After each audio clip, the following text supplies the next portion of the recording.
नमस्कार, मैं हूं आपके साथ शिखा चौहान और आप देख रहे हैं इस वक्त पीआरबी।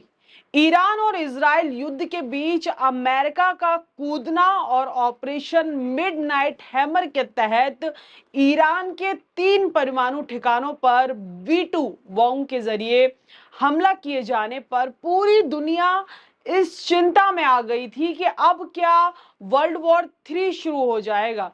क्या ये जंग जो है अब दो देशों को छोड़िए, ये जंग जो है दो तरफा हो जाएगी। देखिए, क्योंकि रशिया और चीन ईरान के मित्र देश हैं और बार बार ईरान के समर्थन में बयान दे रहे हैं।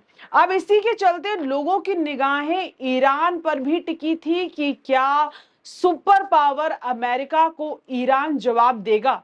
अगर देगा तो क्या उसी की भाषा में जवाब देगा, यानी कि अमेरिका की ही भाषा में, उसकी ही लैंग्वेज में ईरान अमेरिका को जवाब देगा, और जो है या फिर ट्रंप के जो अनकंडीशनल सरेंडर की शर्त को पूरी तरीके से स्वीकार करेगा। लेकिन यहाँ चीजें कह सकते हैं कि यहाँ पूरा का पूरा गेम पूरी तरीके से पलट गया। पूरी गेम जो है पलट गई। वो सुपर पावर अमेरिका, जिसने कई देशों की सत्ता परिवर्तन कर दी, कई देशों की सत्ता बदलवा दी और बदलते आया है। जैसे हिरोशिमा नागासाकी में एटम बॉम्ब गिराकर अपनी शक्ति का बेशुमार प्रदर्शन किया अमेरिका ने। और अगर इराक की बात करें, लीबिया की बात करें और अफगानिस्तान की बात करें तो इन देशों को पूरी तरीके से तबाह और बर्बाद करने का काम भी अमेरिका ने ही किया है, इसमें कोई दो राय नहीं है। आज उस अमेरिका से ईरान ने लोहा लिया है और महज 32 घंटों में अमेरिकी कह सकते हैं कि जो अमेरिका के एयरबेसेस हैं उन पर हमला कर अपना बदला पूरा किया। बता दें कि ईरान ने अमेरिका के मिडिल ईस्ट में सबसे बड़े एयरबेसेस को निशाना बनाया और ईरान के साथ साथ कतर, इराक, बहरीन और सीरिया में अमेरिकी एयरबेसेस पर अपनी बैलिस्टिक मिसाइल दागकर जो है उस पर हमला किया। जिसके तुरंत बाद ईरान ने बयान दिया, हमने अमेरिका के साथ हिसाब बराबर कर लिया है। हालांकि अमेरिका जो है सुपर पावर है, लोग ऐसा जो है कयास लगाए जा रहे थे कि ईरान शांत बैठ जाएगा, अमेरिका से डर जाएगा, लेकिन यहाँ पर स्थिति पूरी तरीके से बदल गई। और इसके बाद जो ये वाकया हुआ, जब ईरान की तरफ से स्टेटमेंट सामने आया कि अब जो है उसने अपना हिसाब बराबर कर लिया, अपना बदला ले लिया है अमेरिका से। वहीं अमेरिका ने जितने बम गिराए, आगे जो स्टेटमेंट है उसको कवर करते हुए देखिए स्टेटमेंट आया कि अमेरिका ने जितने बम गिराए हमने उतने ही मिसाइल उन पर मारी। और उसी बीच खामनेई ट्वीट करते हैं और कहते हैं कि जो लोग ईरान के इतिहास और कौम से वाकिफ हैं वो जानते हैं कि ईरान कौम कभी शिकस्त तस्लीम नहीं करती। खामनेई ने आगे कहा, ये हमला अरब जो अरब देश हैं, जो अरब मित्र देशों पर नहीं बल्कि अमेरिका के सैन्य ठिकानों पर है। यानी कि जो स्टेटमेंट है, जो चीजें हैं, उनको पूरी तरीके से खामनेई ने क्लियर कर दिया और बोला कि जो जो उनके मित्र देश हैं, यानी कि जो जिनसे उनका संबंध देशों से अच्छा है, अरब देशों पर से जो अरब देश है जिससे ईरान का संबंध अच्छा है, ये हमला उन पर नहीं है बल्कि यह हमला अमेरिका के सैन्य ठिकानों पर है और अमेरिका को जो है मुंहतोड़ जवाब देने के लिए जो है ये हमला उनके ठिकानों पर किए गए। वहीं आगे खामनेई कहते हैं कि अमेरिकी इस क्षेत्र की राजनीति से परिचित हैं। अब अमेरिका का जो भी नुकसान होगा वो ईरान के होने वाले नुकसान से कई ज्यादा होगा। यानी कि अमेरिका को सीधे तौर पर चेतावनी दे दी गई है कि जो अब ईरान का नुकसान होगा या होने जा रहा था उससे भी ज्यादा भरपाई जो है अमेरिका को करनी पड़ सकती है। वहीं इस हमले के बाद लोगों की निगाहें अमेरिका पर पूरी तरीके से टिकी हुई थी, क्योंकि सुपर पावर है, पूरी दुनिया का सबसे ताकतवर देश है, कि अब अमेरिका इस मामले पर, इस हमले को लेकर क्या कुछ जवाब देगा, कैसे जवाब देता है, कैसे जो है जवाबी कार्रवाई ईरान के ऊपर करता है। क्योंकि देखिए, अमेरिकी राष्ट्रपति डोनाल्ड ट्रंप ने ईरान के ऊपर B2 बॉम्ब से हमला करने के बाद साफ शब्दों में कहा था कि ईरान इस हमले के बाद अगर अमेरिका के ऊपर कोई पलटवार करता है, कोई कार्रवाई करता है, किसी भी तरीके की कोई ऐसी चीज सामने निकल कर आती है, तो अमेरिका ने क्लियर किया था कि तो जो आज हमने जो हमला किया है, यानी कि अमेरिका ने जो उस टाइम पर जो हमला ईरान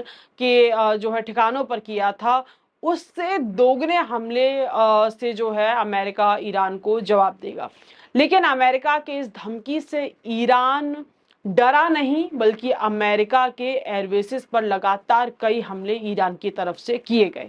और अभी भी खबर आपको बता दें कि सामने निकल कर आ रही है कि डोनाल्ड ट्रंप के सीज फायर को ना मानते हुए सीरिया में अमेरिका एयरबेस पर ईरान ने फिर हमला कर दिया है।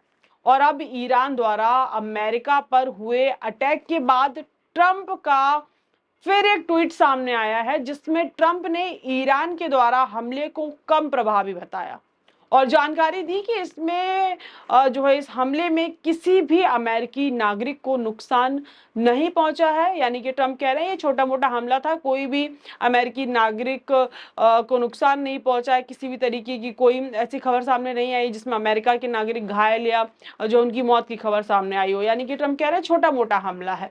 और साथ ही साथ ट्रंप ने अपने ट्वीट में ईरान के ऊपर दोबारा कोई हमला ना करने के भी संकेत दिए हैं। यानी कि आप समझ सकते हैं कि ट्रंप के ऊपर किस तरीके का दबाव है कि ट्रंप कल तक बातें कर रहे थे कि ईरान को अगर ईरान ने जरा भी उआ की और अगर इस हमले की जो है ये जो हमला किए गए तो अगर उसकी जवाबी कार्रवाई की तो अमेरिका दोबारा से ईरान पर हमला करेगा, तमाम बातें कही थी। लेकिन अब वो सारी बातें फुसौती नजर आ रही हैं और ईरान के अमेरिका के हमला जो है ईरान ने अमेरिका के ऊपर हमला किया, उसके बाद भी ट्रंप जो है अब जवाबी कार्रवाई छोड़िए दोबारा ईरान के ऊपर कोई हमले के संकेत नहीं दिए गए हैं उनकी तरफ से, जिससे हुआ वही जिसका लोग कयास लगा रहे थे और ईरान के सामने अमेरिका के सरेंडर होने की भी चर्चा जोरों से गर्मा गई। और इसी बीच इजराइल ने भी ईरान से युद्ध रोकने की अपील की, जिसके थोड़ी ही देर बाद, कुछ ही घंटों में कह सकते हैं, कुछ ही घंटों में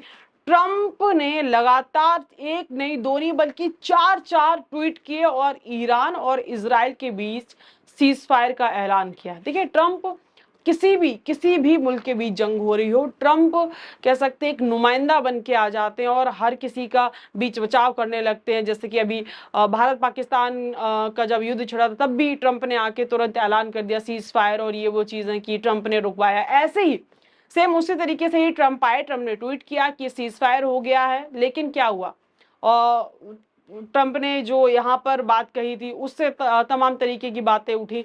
लेकिन अभी इस ईरान और इजराइल मसले में क्या हुआ, ट्रंप ने ऐलान किया, साथ ही साथ दुनिया को मिडिल ईस्ट में शांति की बधाई भी दी इस ट्वीट के साथ। लेकिन ईरान ने डोनाल्ड ट्रंप के सीजफायर को नहीं माना और इजराइल के ऊपर बैलिस्टिक मिसाइल से ताबड़तोड़ हमले शुरू कर दिए। ये ट्रंप के ट्वीट के बाद जो ट्रंप आते हैं और बताते हैं कि सीजफायर हो गया और अब मिडिल ईस्ट में जो है शांति रहेगी और ऐसा कुछ भी नहीं होगा। लेकिन ईरान ने ट्रंप के सीज फायर को पूरी तरीके से नकार दिया।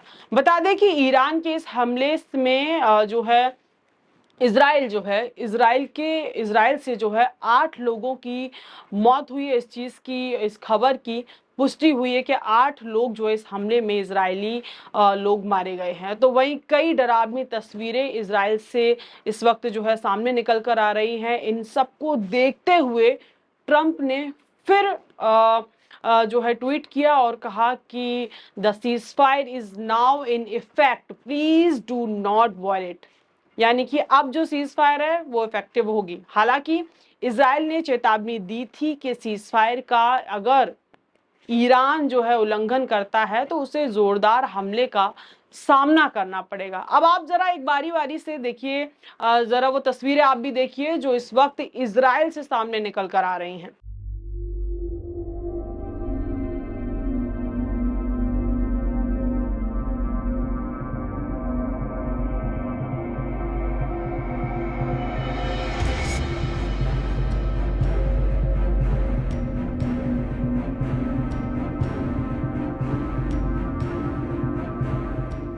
वहीं इस पूरे मामले पर एक्सपर्ट्स का कहना है कि ट्रंप ने जूस लॉवी जो कि अमेरिका में बहुत कम तादाद में है लेकिन काफी ज्यादा प्रभावी है, उनके दबाव में आकर ईरान पर हमला किया। आपको बता दें कि इसी जुइस लॉबी ने डोनाल्ड ट्रंप को चुनाव में फंडिंग की थी और जिससे कई ज्यादा जो कह सकते हैं कि फायदा ट्रंप को मिला, जो कि सबने देखा। वहीं ईरान पर दोबारा हमला ना करने का कारण अमेरिकियों की बढ़ती नाराजगी भी बताई जा रही है, जो कि सड़कों पर ट्रंप के खिलाफ प्रदर्शन कर रहे हैं। आपको बता दें कि अमेरिकी जो नागरिक हैं, जो आम जनता है, वो किसी भी सूरत में नहीं चाहती कि अमेरिका किसी वॉर का हिस्सा बने, जिससे अमेरिका की जीडीपी में जो है कोई गिरावट आई। अमेरिका जो है फालतू में जो अर्थव्यवस्था है अमेरिका की, जो भी चीजें अमेरिका की, उससे अमेरिका को नुकसान ना पहुंचे। जो अमेरिकी लोग हैं वो नहीं चाहते ट्रंप सरकार या अमेरिका किसी भी